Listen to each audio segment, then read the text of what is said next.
But what happens is you get a big lake down here. And I mean like an inch or two of water.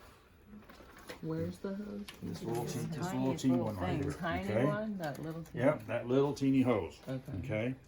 It's not going to cause Is that any delay. connected to anything? No, Or just it's the an- lake it's that an- goes it's into an the exhaust. lake that goes Okay. into that Okay. tiny thing? No, it's the other way around. This goes in to form the lake. This is an exhaust. Oh. It's always there. This is a vent on here, okay? It sits down here and just kind of does nothing, except what happens is when fluid gets in here through here, it starts putting out fluid instead of air. That fluid connects down and pulls up down in here. The way to prevent all of that is to make sure the valve works, which is what, you got another cap for it? Oh, this, you took off there, thank you. So we will come back to that, but anyhow, I know it's a little bit of a labor thing, but this will save you tons of time. Tons of time on the setup end, you know it works, and tons of time on the cleanup end. All right, so let's talk about how to fill this tank. As I said, you're not going to screw the top off of here. You're going to take our garden sprayer here. Okay, oops, it's under there. Now, A big red X over it or something. thank you. Yeah, Now, right. if Do we not didn't remove have it. this Thumb piece on it here, with a Sharpie. if we didn't have this piece here, we would plug it into her side.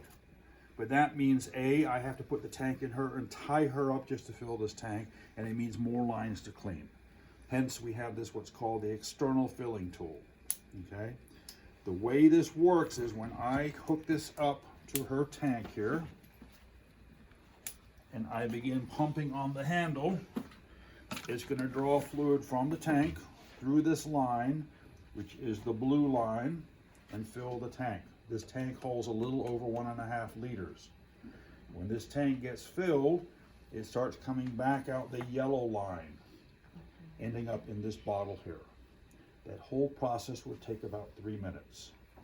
You don't have to have this completely filled in order to run this. It just depends how much fluid you anticipate using. So I'm going to pump this up. Now, before I go on, this is just like your regular garden sprayer. There's the relief valve.